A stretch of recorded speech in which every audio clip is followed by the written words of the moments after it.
बखरियाज में है मौजूद। यहाँ पे हमारे साथ ब्लॉक बखरियाज के काफ़ी सारे तादाद में पंच और सरपंच हैं, जिनका मेन मकसद ये है कि हमारी जो लेबर जो है उनको कई हमारे ऐसे फार फ्लंग एरियाज़ हैं जहाँ पे नेटवर्क का बहुत ज़्यादा इशू है, जहाँ पे जियो टैग होने में भी बहुत दिक्कत आती है, और कई एरियाज़ ऐसे हैं कि जहाँ पे बिल्कुल ही नेटवर्क नहीं है। तो वहाँ पे लोगों के काम आए दिन चलते आ रहे थे, लेकिन अब जब से ये बायोमेट्रिक सिस्टम हो गया है ये काम बिल्कुल भी सफल नहीं है, क्योंकि हमारे एरियाज़ जो है कम से कम एक पंचायत 10-10 किलोमीटर का एरिया रखती है, और उसमें एक GRS को पूरे एरियाज़ में घूमना और 3 टाइम या 2 टाइम अटेंडेंस करनी वो मुश्किल है। और एक टाइम पे अगर जहाँ पे 40 काम चल रहे थे वो हमारे काम जब से ये नया ऑर्डर निकला है वो बंद हो गए। हमारी LG मनोज सिन्हा साहब से और हमारे सेंट्रल गवर्नमेंट से पूरी मैं हिंदुस्तान की आवाम की तरफ से मैं ये कहना चाहती हूँ कि हमारे जो लेबर हैं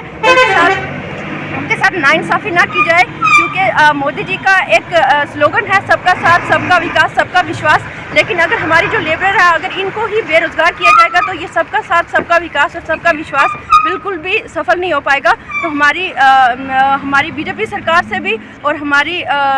पूरी एडमिनिस्ट्रेशन से हमारी ये रिक्वेस्ट है कि हमारे इस दौर में हमारी लेबरर्स को जो 225 रुपये की दिहाड़ी पे काम कर रहे थे उनके साथ इस तरह का ये सलूक ना किया जाए, क्योंकि लेबरर्स जो हैं वो धरने पे उतर आएंगे और उसकी वजह से एडमिनिस्ट्रेशन को मुश्किलों का सामना करना पड़ेगा। और आज हमारे सिर्फ पंच और सरपंच यहाँ पे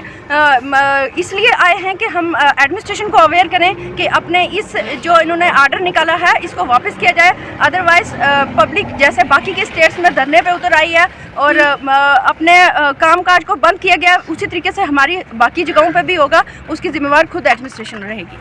मैं सरपंच सरफराज कुरैशी, ये कुछ दिन से ये जो ऑर्डर किया है गवर्नमेंट ऑफ इंडिया ने, ये अच्छा ऑर्डर इसलिए नहीं है कि ये प्लेन इलाके में जो सिस्टम चलता है वहाँ बायोमेट्रिक हो सकती है, रोड का सिस्टम है, वहाँ रास्ते हैं, सब चीज़ है, वो प्लेन एरिया है। हमारा जो एरिया है ये हिल एरिया है, ये मिनिमम 8 से 10 किलोमीटर के एरिया में पंचायत फैली हुई है। इसमें जो ये कहते हैं कि ये बायोमेट्रिक किया जाए, तो बायोमेट्रिक इसलिए नहीं हो सकता है कि एक GRS जब जाएगा, अगर हमारी एक पंचायत में 50 काम है तो वो 2 काम में जाएगा, तो 2 काम में वो उसका टाइम ख़त्म हो जाएगा फर्स्ट टाइम। तो जो बाकी बचे हुए 48 काम है उनके जो मजदूर हैं वो घर से बेकार हो जाएंगे, क्योंकि ये बहुत गरीब लोग हैं जो इसी निर्गा के ऊपर निर्भर करते हैं। अगर इनके पास खाना पीना है तो वही 227 रुपये जो दिहाड़ी गवर्नमेंट देती है उसी के आधार पर ये अपने परिवार का पालन पोषण करते हैं। लिहाजा ये बायोमेट्रिक में हमारा इसलिए नुकसान है, आवाम तमाम जो है हमारे पीछे पड़ी हुई थी कि आप तमाम सरपंच और पंच जो है इसके बारे में एक मेमोरेंडम लिख के दिया जाए। हमने वो मेमोरेंडम लिखा है, वो हम भेजेंगे LG इंतज़ामिया से। लिहाजा हमारी ये दरख्वास्त है गवर्नमेंट ऑफ इंडिया से, जनाब मोदी साहब से, अमित शाह साहब से, और रियासत जम्मू कश्मीर के जो सदर हैं हमारे रविंद्र राणा जी से, कि ये इसके ऊपर गौर करवाएं और ये चीज़ जो है ये इम्प्लीमेंट नहीं होनी चाहिए, इसको कैंसिल किया जाए ताकि तमाम गरीब आवाम का अपना घर का कारोबार खर्चा जो है इसमें चल सके। 50 काम में एक काम में अगर 2 काम में होगा तो इसमें बाकी लोग कहाँ जाएंगे। तो जब सेकंड फेज होगा तो जब 4 बजे या 3:30 बजे करेंगे तो 3:30 बजे वही 3-4 काम का होगा, बाकी फिर वो लोग उनकी दिहाड़ी खत्म हो जाएगी। मैं ज़्यादा नहीं कहते हुए इस चीज़ पर मैं दरख्वास्त करता हूँ फिर दोबारा LG इंतज़ामिया से और DC साहब पुंछ से कि ये जो हमारा मेमोरेंडम है ये इसको जो है फौरी तौर LG इंतज़ामिया से भेजा जाए और सेंटर तक भेजा जाए। मैं इसी पर इजाज़त चाहता हूँ। अगर ज़्यादा कोई ये नहीं इस चीज़ पर मानते हैं तो ये तमाम आवाम हमें नहीं छोड़ रही है, हमें रोडों में आने पड़ेगा, फिर वो उसकी जिम्मेवार गवर्नमेंट ऑफ इंडिया और जम्मू कश्मीर सरकार होगी। मैं ज़्यादा नहीं कहते हुए इजाज़त चाहता हूँ। अल्लाह हाफ़िज़। औज़ु बिल्लाहि मिनश शैतानिर रजीम, बिस्मिल्लाहिर रहमानिर रहीम। जैसा कि आज ये ब्लॉक बखरियाज के 25 सरपंच और पंच और दिगर मज़दूर तबका जो हमारे ब्लॉक बखरियाज के अंदर इस वक्त आप देख सकते हैं, सारे के सारे यहाँ पर हम इकट्ठे हुए। हमारा जो मकसद ये था कि एक गवर्नमेंट की तरफ से ये जो कानून निकल के आया, हमारे जो MG नरेगा मज़दूर लोग जो काम करते थे उनके लिए ये एक बहुत बड़ा मुश्किल जो है ये कानून बन के आया है। इस कानून के मसले के लिए हम सब सरपंच और पंच और हमारे साथ जो ये मज़दूर तबका है हमारे साथ खड़े हैं, हम सब ने एक फ़ैसला आज किया। हमारे ब्लॉक ने ये एक रेजोल्यूशन भी डाली जिसके अंदर सरपंचों और पंचों ने और ये जो मज़दूर लोग हैं इन सब के इकट्ठे होकर हमने एक रेजोल्यूशन भी डाली है। हमारा रेजोल्यूशन डालना या हमारा इकट्ठा होना यही मकसद है कि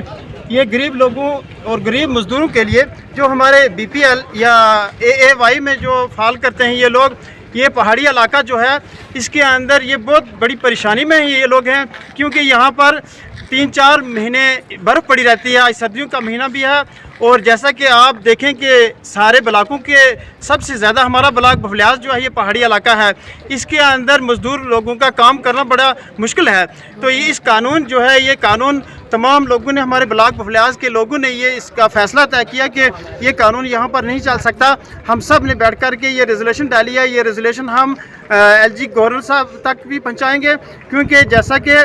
नरेंद्र मोदी का ये कानून है कि हम हिंदुस्तान के अंदर जो मज़दूर तबका है तो इसको हम उठाने के लिए, इनको अमीर करने के लिए ये एक हमारे पास एक ही MG नरेगा बचती थी। तो MG नरेगा के अगर ये 2 टाइम की अगर ये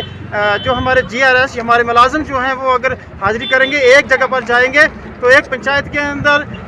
अगर 7 या 11 हमारे वार्ड हैं तो 11 वार्डों के अंदर जो हमारा जो मुलाजिम है ये लेबर को एक जगह पर अगर जाकर के हाज़िरी करेगा, दूसरी जगह पर जाते जाते उसको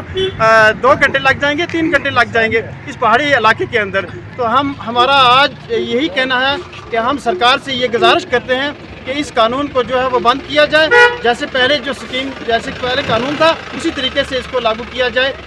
जज़ाकल्लाह। ब्लॉक बफलियाज में हमारे सरपंच पंच और जितने भी मजदूर सबका जो है यहाँ पे इकट्ठा हुआ है और इन्होंने एक मीटिंग मुनक़्क़िद की। इस मीटिंग में सब लोगों की जो है राय जो है वो सुनी गई और उसके बाद एक रेजोल्यूशन भी पास किया गया। लेकिन मैं ये UT गवर्नमेंट से ये कहना चाहता हूँ कि ये जो कानून लागू किया गया, ये कानून जो है हमारे हिलीज एरिए में कोई कामयाब नहीं है। हमारा जो है एक पंचायत जो है वो 6-6 किलोमीटर में फैला हुआ रकबा है और उसमें जो है मुलाजिम भी परेशान और जो मजदूर तबका है वो भी परेशान, अगर काम करे उनकी अटेंडेंस ही ना हो। उससे भी देखा जाए तो यहाँ पे नेटवर्क की बहुत ज़्यादा प्रॉब्लम है और नेटवर्क नहीं है, तो नेटवर्क की वजह से लोगों के जो है, मुझे ये लग रहा है कि हम सरपंच और पंचों की सबसे ज़्यादा जो है हमें टारगेट किया जा रहा है। किस लिए पंचायतें बनाई गई हैं? सरपंच अगर बनाया गया है लोगों मज़दूर को कोई रोज़गार फराहम करने के लिए एक ज़रिया था गवर्नमेंट का MG नरेगा के साथ, तो ये अगर वहाँ पे उनके काम लिए जाएं, वहाँ पे अटेंडेंस भी ना हो, नेटवर्क ना हो और दूसरा हिलीज एरिया जो है वो अटेंडेंस मुलाजिम रिकवर भी ना एरिया कर सके, तो इससे मुझे लग रहा है कि गवर्नमेंट जो है ये MG नरेगा को ख़त्म करने जा रही है। लेकिन ख़त्म करने के और भी तरीके हैं, सीधी तरीके से वो ख़त्म करे, इस तरीके से ख़त्म करने की कोशिश ना करे, क्योंकि ये जो देहात एरिया है हमारा, जो एक रूरल एरिया है, इस एरिए में ना ही कोई इंडस्ट्री है, ना ही कोई कारोबार का और कोई ज़रिया है, यहाँ कोई इनकम सोर्स नहीं है। जो मज़दूर लोग थे नरेगा की दिहाड़ी लगाकर आपने जो है पेट पालते थे वो भी ख़त्म हो चुका है। इसलिए हम इंतज़ामिया से, UT गवर्नमेंट से और मरकज़ी सरकार से भी दरख्वास्त करते हैं कि ये कानून वापस लिया जाए, नहीं तो हमें ये लोग और हमारे जितने भी जो मजदूर तबका हैं इस मनरेगा को काम के साथ जो है इलाके की डेवलपमेंट करते थे, अब गवर्नमेंट ने उस मनरेगा में जो है तरमीम भी कर चुके थे कामों में। अगर काम आज जो है इतनी मतलब मनरेगा स्कीम कामयाब हो चुकी थी कि डेवलपमेंट जो है नज़र आने लगी थी, लेकिन वो ख़त्म की जा रही है। इस तरीके से ना ख़त्म करें, यह कानून वापस लें, नहीं तो हम सब लोग जो है मजबूर होकर हमें रोड पे एहतजाज जो है करना पड़ेगा और इसके ज़िम्मेवार जो है डिस्ट्रिक्ट एडमिनिस्ट्रेशन होगी, J&K एडमिनिस्ट्रेशन होगी। शुक्रिया।